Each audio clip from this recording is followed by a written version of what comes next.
Gary's Place is a fish pond for milkfish, but we have transformed it. We have started to plant mangroves and plant trees. We have started planting trees 20 years ago.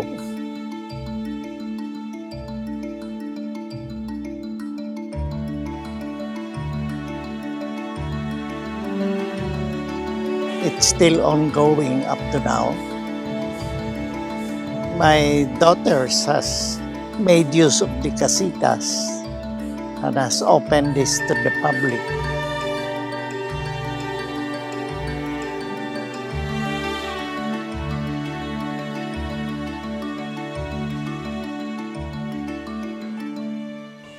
Hi, good morning. I'm Ed Ledesma. I was the one who helped develop and fix Gary's Place.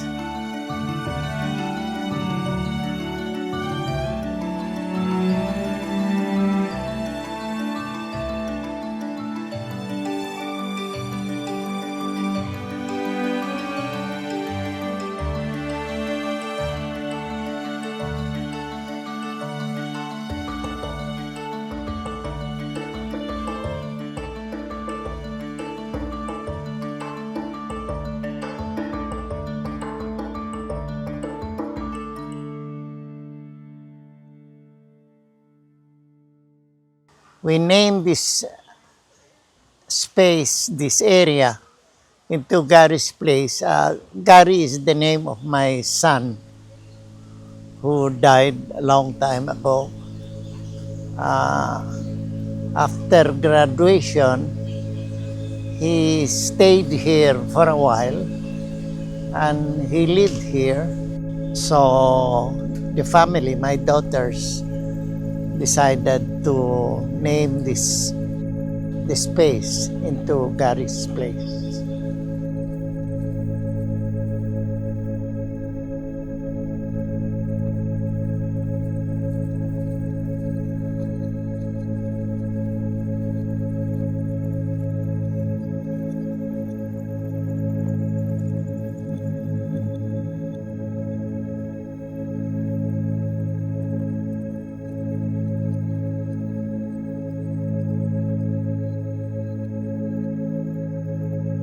In the 80s, early 80s, here in Negros, parang everybody went into prawn farming.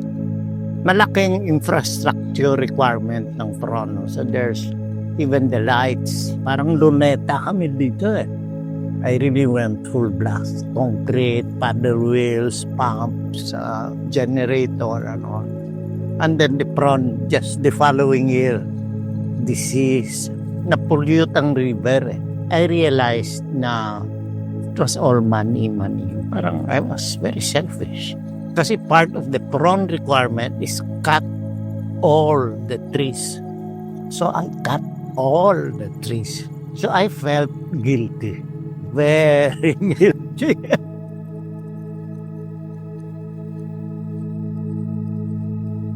So what I did was I decided since the 80s that I will plant trees, not just in Gary's Place, but also in the sugar land that I have inherited.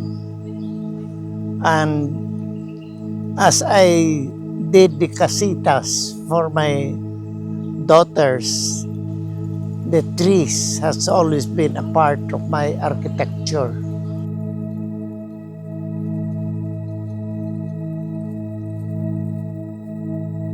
When I started to build this, I already knew I was going to cut that.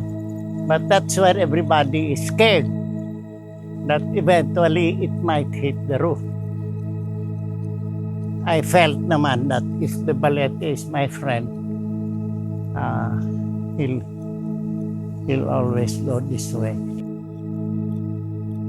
The latest structure that I did, the events we call it the Events Hill, is actually the landscaping, the hill itself became the architecture, and the architecture became the landscape.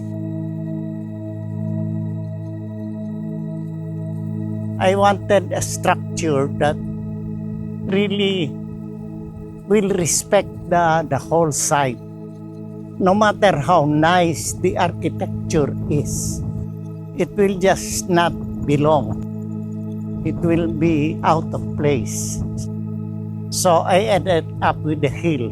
You hardly can see the structure. In Gary's place, there's a lot of balete trees and rubber trees that just grow from the droppings of the birds. So as a rule, I have instructed everybody here that any balete tree that grows should be left alone, because I feel that it grew there through nature itself.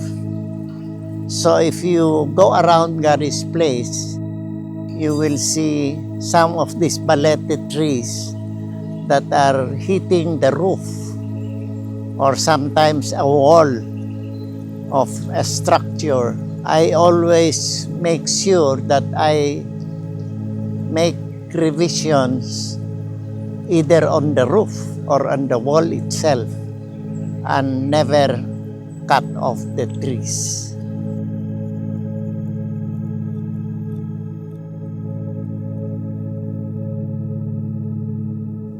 So the dike was only up to here.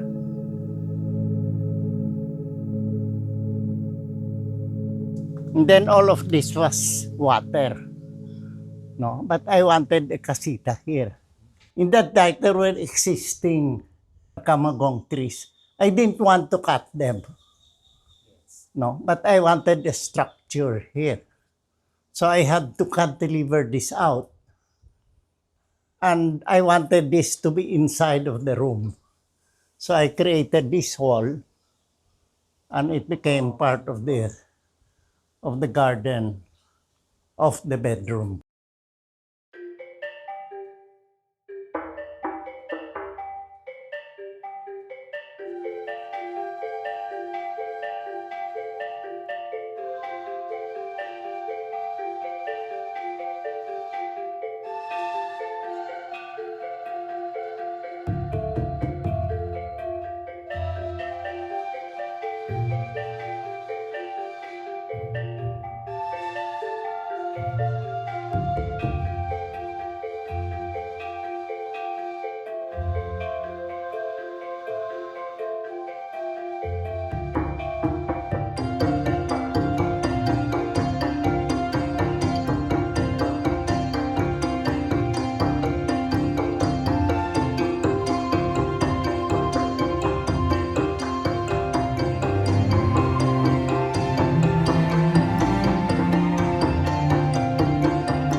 The architecture that I have adopted here initially was more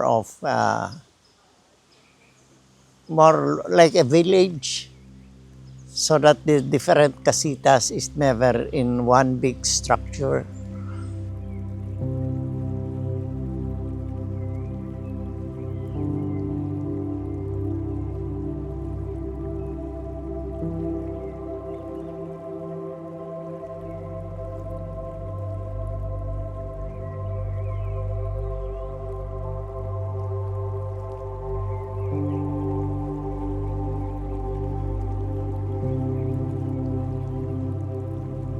I started off the roofing with nipa. So you have the 45-degree nipa roofing. But through the years, the maintenance was really a problem. So lately, I have converted the nipa into cement board for my roofs.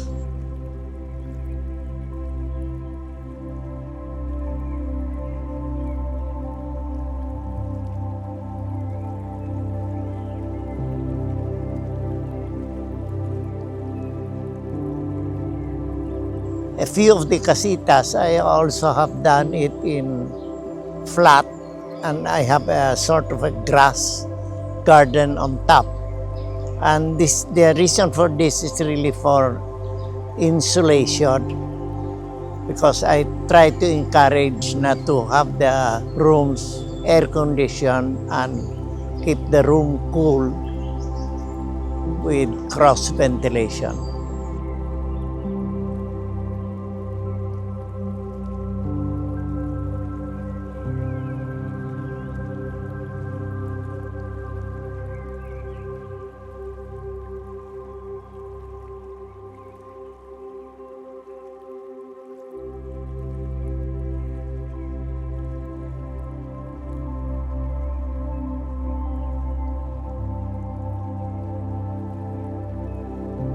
If you look at my structures here, they, in a way, all of them really belong to the site.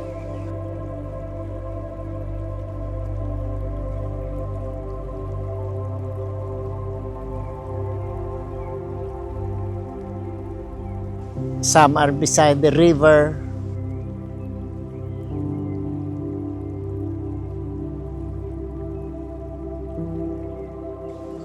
Some are within mango trees.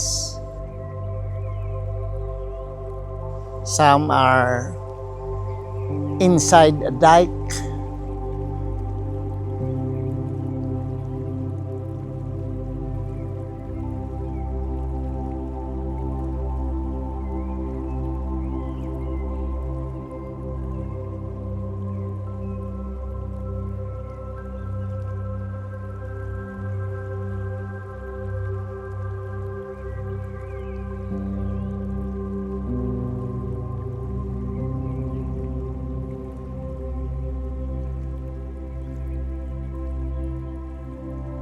Some are beside big trees. But if you look at the structures, they somehow become part of the site itself.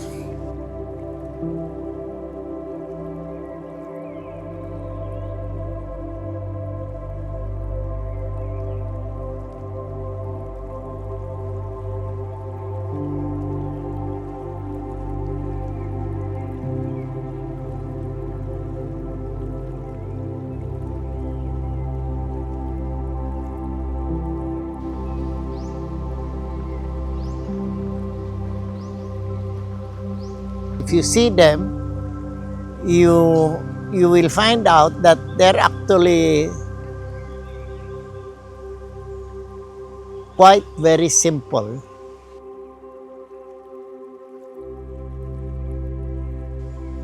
My advice to young architects, even in life, to keep everything very simple. Maybe in life to not to be too attached with material things, and to simplify.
For more insightful videos on design, subscribe to Design Will Save the World.